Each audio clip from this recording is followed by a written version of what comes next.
Link Jarrett joins us now on the Jeff Cameron Show. Coach, how are you? Good afternoon. Thanks for taking time. Jeff, always great to talk with you. We're starting to settle in here a little bit. Things are not as turbulent as when you walk in the door for the first time in 25 years. And it's been fun to be on the field with the kids and watch them move around a little bit and just to try to assess their skills and the new field construction, some of the things we've been able to pull off in the last few months. It's been refreshing to me, and I think makes the players' daily work much more efficient. So it's been exciting, and we're finally looking at seeing another team in a little scrimmage, which is always great on both ends. Kennesaw State, I've known Ryan for a long time. They have a great program, and for our guys to see somebody in the other dugout definitely helps. It's a win. Yeah, Coach, I'm going to ask you about some of that construction with the bullpen and around home plate and all that here in a minute. I am excited to hear your take on that. I do wonder, the last time we talked, you had just been hired. We welcomed you back to Tallahassee. And I was thinking to myself, man, he had a lot to get to. And one of the things, it's always an interesting process, but probably one that I would guess is made a lot easier and that you were able to bring over your staff. And I know that you mentioned the other day, messaging, for example, just having the ability to know that all those coaches and you are on the same page so that while you're doing one thing, maybe they're doing something else over there, but the message is the same. Talk a little bit about how much easier that's made the transition. And also, being on the same page at all times certainly makes things a little bit more efficient for the players as they pick up your messages. No doubt, Jeff. When you get to Notre Dame, I had coaches that I had never worked with before, and clearly I had 40 players staring at me, wondering what the heck I was talking about half the time. And sometimes the coaches felt the same way.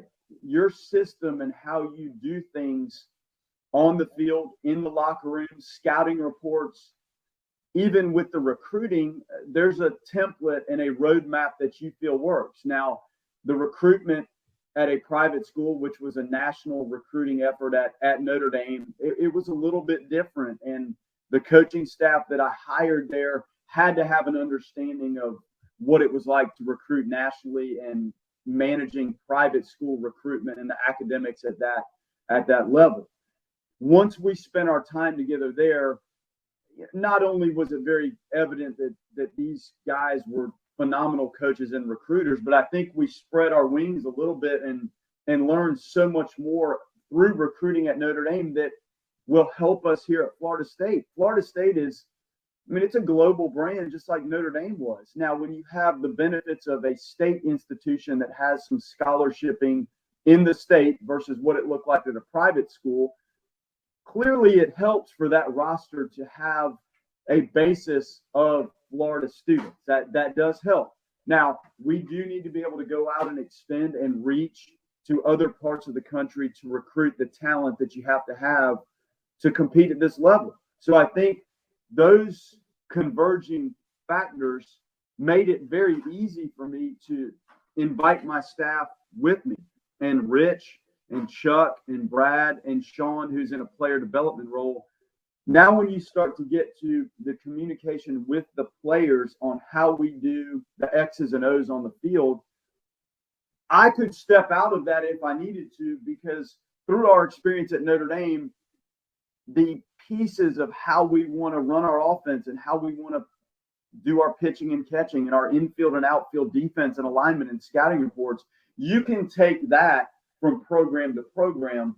But I think the overall reach that we learned through recruiting at Notre Dame will help us at Florida State. And with the Florida knowledge that Rich brought in and I brought in coming in here, like we had that box checked just naturally from our history with recruiting. So, Jeff, it's been phenomenal, and it's allowed me to focus on some other things here at the facility, which, quite frankly, if the coaching staff had been new together again, we would have had to spend a lot more time trying to figure out where our left fielder needs to stand and where our center fielder goes and what our outfield shifts mean, so on and so forth, with the actual tactics in the game. So those guys have been a blessing to the program and myself, and we have a great time trying to push this program forward here. I'm always fascinated, Coach. Link, I'm wondering how long it took you. We're talking still big picture stuff here, but people remember you as a player. You're back here as a coach. And I am kind of wondering how long it took you in your coaching career to kind of figure out what it was you valued, what it was that made you unique in terms of your coaching style. You talked about what works for you and how it works in recruiting, how it works in teaching, how it works in daily practices, what you want to do with facilities. How long did it take you to develop that over your career as a coach till you decided, I think this is what works for me. This is what works for us. This is how I can teach it. And this will be what is most efficient and best in terms of my efforts as a coach.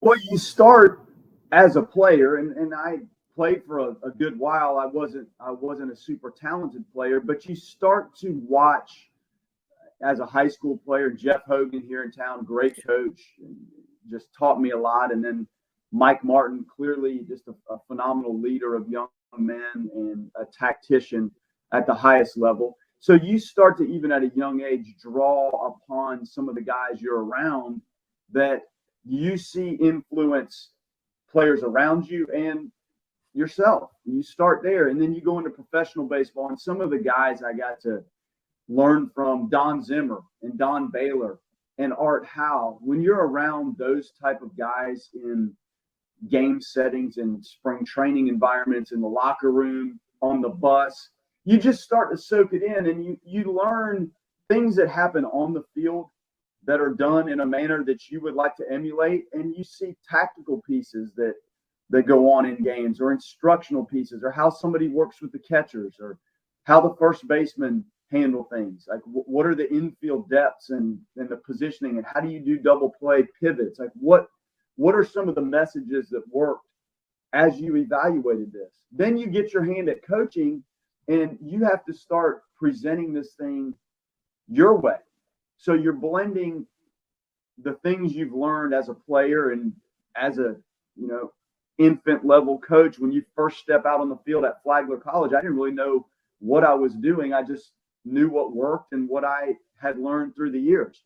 So then when you're actually in the instructional phase and the wins and losses start to ride on you based on your decision making and your recruitment and your tactics, how you train, how you practice, the timing, the strength and conditioning, you start to create your recipe for building a championship program. And as an assistant, you have suggestion mode. And then when you get your head coaching job at Greensboro, now these are your final decisions on essentially everything that's going on in the program.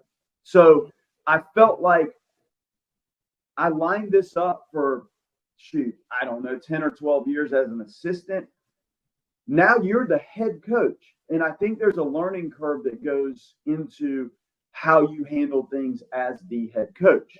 Now you're hiring staff, athletic trainers, strength and conditioning, the calendar of practice, why you do the calendar of practice the way you do it, the game schedule, like when you travel, why you travel, what time you take batting practice. There's certain things then as a head coach that you have to figure out. And I felt like I was in my mind ready to be a head coach after so long as an assistant. Then 3 or 4 years as the head coach, I think you start to learn and feel what works correctly for you as the head coach. So, and when you've done that in multiple programs, you feel like you have a system that works, but it is not an easy process. And it's something that evolves as an assistant in different areas, then as a head coach, and figuring out what works for your personality as the head coach. And then how do you move that system to different programs? It's always interesting to me, Link. I appreciate you taking us through what it was like to go from being a player to an assistant coach to a head coach and learning all that entails. And the reason I love it, I love talking to people after they've arrived at a place that's worked so hard, they've worked so hard to get to. You learn from everybody, no matter the subject, whether it's baseball, like we're talking, or somebody who teaches math, that if you think you know a subject, it's not just when you do it, it's when you have to teach it. And then, so it's one thing, you were a great player. You thought you probably knew a ton about baseball. You probably know now, oh man, I really didn't know anything back then. There's so much more that you learn when you see it from another lens, right? It's fascinating. And the scary thing is when you think you know it and then you learn that, man, I didn't really know it. And it's fascinating. I wish I could remember the professor, but third person teaching is what you're referring to. Right. You really don't know it until you can teach the material to somebody else. Correct. In a way that they can master that material, whether it's baseball, whether it's some of the Mark Ziegler's communication class, which I loved.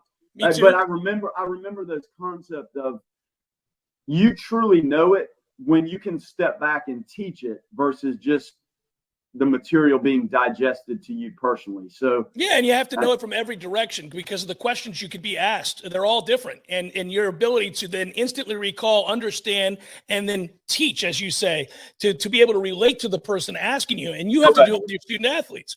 Right. And that's what we discussed with a coaching staff, that they're now able to teach the things that I was trying to. It wasn't that they didn't know baseball. It was my terminology and language and tactics were a little different. So the third person teaching initially was those guys. Now it's the fact that these guys can teach it because they know it so well. Yeah. So basically, second full week of fall ball. How do they look? What have you learned? Jeff, I like our group. I think there's a separation right now. I do see that. We have some exceptional players that have been through it, and they may not be juniors and seniors, but there are clearly some guys that have been through the battles and get it. I didn't recruit the incomers. So learning the incomers and where to put them, if you've recruited the athletes for, in some cases, 3 years, you really know where you want to start, at least start with those guys. Well, for us, the onboarding really came from, I would say July, August, and you can watch video and you can look at statistics, but until you see them in front of you competing a little bit, you don't know where to move with positional changes or stuff on the mound. Are there things that guys need to do to ratchet it up on the mound? So we're at that point right now, and especially with some of the younger players. So these freshmen are learning right now, like on the mound, there has to be a separating factor for you. And they're young. They're not as physical as a Montgomery or a Wyatt Crowell. Those guys are a little more physical. They've been through it. So then you take the Ben Barretts and the Jamie Arnolds, and you're trying to figure out what separates. Is it maybe the velocity as it ticks up? Is it a secondary pitch? The use of a secondary pitch? Because when they're going out and facing some of the older hitters, some of those guys that have logged 400, 500 college at-bats, they've seen it. But the younger pitchers haven't necessarily seen the capabilities of some of the older hitters. The position players, the guys behind the plate, the infielders, the pace of the game, the velocity with which the ball comes off the bat, the difference in facing a Wyatt or a Montgomery versus facing the high school pitcher. So the growth from the young guys is what we need. And some of these young guys are going to factor in, and them learning and progressing. We have that separation. I see older guys experience physical, and then a group of younger guys that we've got to push them along to try to get them to mesh and have more of a look of the experienced college player. That's what I see right now. Kind of curious, Coach, circling back at the outset, you made reference to working hand in hand, and I know I read this as well. You said you worked hard with Chip and others as to those who came in and helped field construction, whether we're talking about the bullpen or the difference in the dugout. But I was, in particular, to be honest with you, I was really fascinated by what you were describing, or at least from what I've read, around the plate and the turf and working with them to get what you wanted. What does that mean? I mean, I know what that looks like. I've seen it. I've been over there to cover football, and I can see the changes in this. But what does that mean when you say you're working directly with the manufacturers about how you want it to I think you're saying how you want it to respond? Well, the turf evolution is fascinating. I had never been on a turf surface as a coach other than the opposing coach. And when you roll into Louisville or Virginia Tech and you jump on their turf, Wake Forest, yeah, you know you're on turf, but you haven't had discussions with the manufacturers as to what they can do with the modern day turf. They are creating a turf surface that emulates the clay, the dirt field, but there's total consistency with it. So, for example, at our home plate circle, it plays like dirt. And when you're in it, it's ground up olive pit, like the core pits of olives. They grind that up. The materials, it's really neat. So when those cleats are in that turf, which is filled with the olive core, it has the look and feel of a clay batter's box. And if I walked you up there blindfolded, you really couldn't tell what it is when it's done correctly with the newest product that's available. So you have that. You also have the batter's boxes that are always down. You have the foul lines that are down, and the base running from home to first and from third to home, it takes place in an artificial surface, which doesn't need water. It doesn't need to be chalked every day. It doesn't need to be groomed and edged. You eliminate a lot of the headaches you have in that area, and you have a much more consistent surface. I know for a long time here, the front of that plate, it happened in our game when we played, our Notre Dame team was here. Our second baseman, Jarrett Miller, chopped the ball in the front of the plate, and the thing bounced up. Their second baseman, I think it was Green, basically caught it in right field, and we scored the runner from third, obviously, and the guy from second. So the maintenance of the front of that clay, it's almost impossible to keep up when the temperatures and the heat here gets to be the way it is. And because of the roof, the roof structure at Hauser, you never could really grow grass. So behind home plate, that grass was always a battle, and we've eliminated that. I know they put turf down 20 years ago. We just pulled that turf a little closer and brought it into fair territory by 2 feet. Around first and third, we moved the turf away from the bases a little bit, so there's more dirt, keeping the activity a little further away from the edge of the turf. That's where we ran into trouble here previously, is that turf around the bases almost got, it was too close to the action. So that lip and the dirt worked its way into the edge, and we've eliminated that. So this is a win. Eventually, Jeff, we'd like to take that warning track, the dark brown turf. We're going to try to run it all the way around. So you're not going to have the dust in the bleachers in left field and right field. It'll be a better situation for the fans. That's pretty cool. And I was thinking about it too. If you were a hitter, I suppose it would impact the way you understood certain types of bunts. You're going to get the same reaction every time, right? Like, so you'd be able to understand what you were doing when you lay a ball down. That ball is coming off the front of that plate. It's going to be the same way every time. Your catchers, they're not going to have some awkward high kick off the hard clay. You're not going to have an issue where it's damp or muddy as the temperatures in the night games. Sometimes as that drops, you'll actually see the moisture work its way up. You're not going to have to deal with any of that. And we practice. The difference in us and what you see on TV, like last night, the Astros stadium, those guys don't practice on that field every day. Like, it's a big league stadium, and they play 162 games. Well, 81 of those games are on the road, and that field can be manicured and taken care of. And a college field gets beat up far more than a major league field. So you have to look at how you want to practice and take that into account when you're building your facility, so that you're creating a consistent environment, but also an efficient maintenance program that you focus on maybe some things that you should focus on versus fighting the fight in some of the areas that you seem to not be able to win the fight. So let's eliminate it. One of these days, you and I are going to do a separate podcast where I'm just going to ask you questions that others might find boring, but that you and I would love about fields and how to arrange. I love this. I find this fascinating. But in the interim, the bullpen, hey, Jeff, I'm telling you, the bullpen area, what we've done down there, the space was there, but it wasn't productive space because it wasn't level. The turf wasn't level. It wasn't the turf that stays cooler. The turf that we put in has a substance in it that keeps the temperature 35 degrees lower than it is wow. if it's the normal turf. So when you think about it, right field at Hauser Stadium is very tight.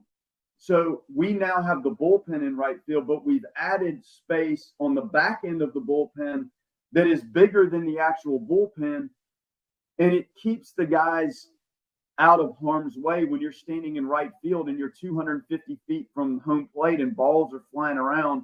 They can go into this auxiliary space and do their mobility, their arm care. They can do some basic conditioning, their agilities. They can throw. It's 90 feet long. It's about 60 feet wide. So we just took some of the space that we don't have in right field and put it in a better area where they don't have to dodge line drives and outfielders running around. It's great. That's very cool. And that's the immediate impact as you come in and work with Chip and others. Obviously, those that have been big-time boosters for Florida State baseball, getting to know them, the people who care deeply about the program and want it to succeed. These are all the roads you have to navigate as you come in and take over the helm. And I'm curious, what are the long-term plans? Short-term, I mean, you may not have all day, I understand, but we're hearing about the immediacy of the things you've done right now. I'm curious what's possible for Florida State over the next, say, 5 to 7 years. I'm not talking about wins and losses. We know you got to win games. I'm talking about like projects in your mind that you think will modernize Florida State and give the best opportunity for you to recruit at an elite level, et cetera. Well, we put in a camera system. So we now have 6 cameras, and we started scrimmaging last week. So the footage that we can obtain from the open side of the hitter, the open side of the pitcher, straight center field, and behind home plate, those camera angles are invaluable instructional components to what we do. And it's the library. It's sitting right here behind me. This system is phenomenal, and you can zoom in. And the technology, whether it's turf or the cameras or the analytics, it gets better every month. There's something that has improved. So we got that camera system in place. Now, as we learn it, like this isn't a 5-year thing, but it's a 5-week piece to learn how to use this and get it to the players correctly. So we've started that. The tradition room, Jeff, we have to update that area. The tradition room is great, but when you start with the idea of the tradition room, this has probably been a 30-year project. The way the displays are visible now has outdated itself. So we need to update the players in the history of the program. It's second to none. We need to digitize and update how we display the history of the program. So the tradition room, and I've talked to Mike Lloyd about it. His name's on it. That's something we need to do. It's just outdated. The effort is phenomenal. Like everybody did what should have been done when this started. But clearly, when you fast forward 25 years and you filled up the walls, we have to update that. The batting facility, Jeff, it needs to be addressed. There are some issues in there, and we've addressed some of the basic things that I could pull off with the visibility and with the surface itself. But we need to address that building, and long term, it probably needs to be something that is enclosed. All of the debris from the concourse works its way into the batting facility. So you have trash and peanut shells and squirrels get in there, and it's in the wind. It's very hot in there when it's warm, and when the wind gets in there. So when you're trying to do things and the nets are blowing around, ideally in this day and age, that facility should be an enclosed, climate controlled space. So that's something that needs to be done. And then for the fans, Jeff, these are the best fans in college baseball. I've been everywhere. There's nowhere else I can go coach as an opposing coach. I've been through it all the SEC places. I've seen it all, the Texas schools.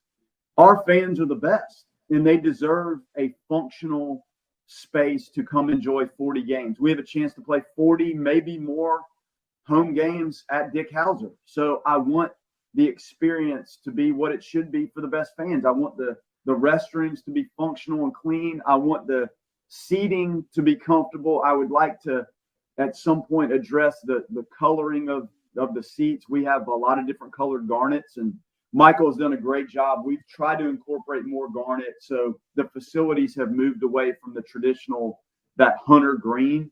but some of the garnets over time fade. So we need to address some of the basic refreshing pieces to a facility that has to happen. The sound system, I had them come out last week. They altered that. I had some concerns with the sound system for the fans. We're changing the scoreboard template a little bit so it's more fan friendly. We're putting in a new backstop net that'll come in later this fall. The old one is not fan friendly. It's not eye candy. It's a little bit distracting. So the netting is almost transparent that we're going to put in. It'll be much better.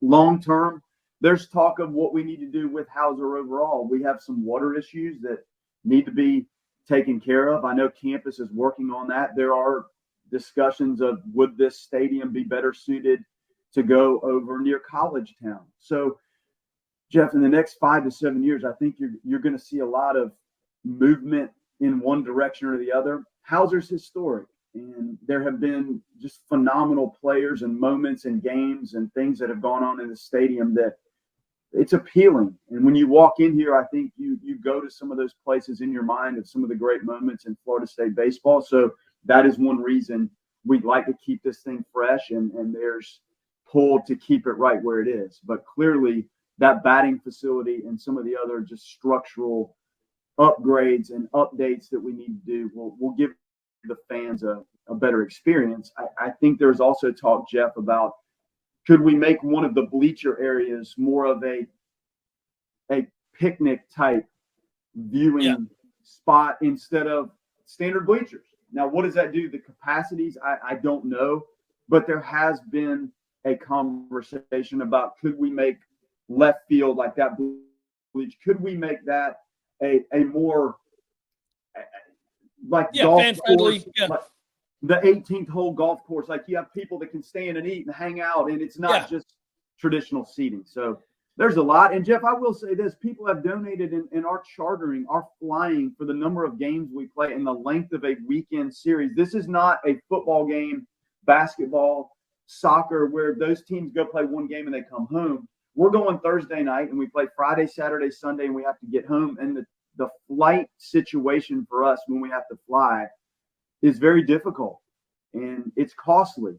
So some of our fundraising efforts have to simply be to offset the cost of the necessity to charter some of these trips, because quite frankly, we can't get out of Tallahassee and get back in a functional time frame to play these 3-game series. So that's something we will always have to push for.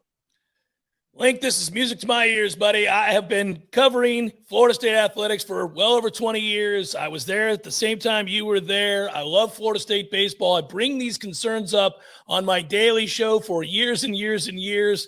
I feel like we're just scratching the surface. This has been fun. And I know everybody gets excited. Just the fact that the schedule came out and there's an exhibition game coming up, and we all know that. But now baseball's on our mind, and it's great to catch up with you. We'll do it again. Obviously, we'll have plenty of chances before the season starts. But it's good to talk to you again, Coach. Thanks for spending so much time with us, and I appreciate the insight a lot. Jeff, loved it, and we'll have that off script discussion if you want to talk facilities. We might need to come out here and walk around, and we can really dive deeper into this, because I know you love it. I love it, and it helps the players. So I've enjoyed chatting with you, and thank you for all you do for Florida State. Absolutely. Be well, good sir, and I'll take you up on that offer. We'll do it real soon. Be good. Thanks, Jeff.